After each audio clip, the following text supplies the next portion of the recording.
সংস্কার ও বিচার না করে নির্বাচন দিলে ফ্যাসিবাদ ফিরে আসার সুযোগ রয়েছে বলে মন্তব্য করেছেন জামাতে ইসলামের সেক্রেটারি জেনারেল অধ্যাপক মিয়া গোলাম পরওয়ার।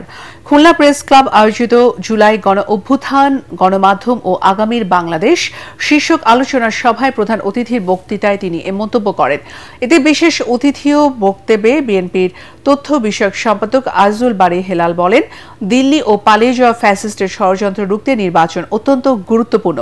নির্বাচন অনুষ্ঠিত না হলে দেশের সার্বভৌমত্ব হুমকির মুখে পড়বে বলে মনে করেন আইজুল বারী হেলাল।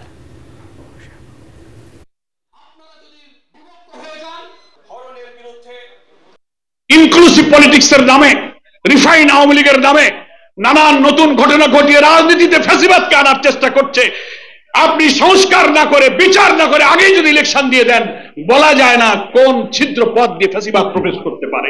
সংস্কারের ব্যাপারে এখন একমত হলাম না, জুলাই সনদের স্বাক্ষর হলো না, আপনি ডেট ডিক্লেয়ার করে দিলে মনে হয় আপনি কি কোনো পরাশক্তির চাপ অথবা কোনো পরাশক্তির অথবা কোনো প্রভাবশালী জায়গা থেকে কোন চাপের কাছে মাথা নত করতে বাধ্য হচ্ছেন কিনা, এই প্রশ্ন আমাদের।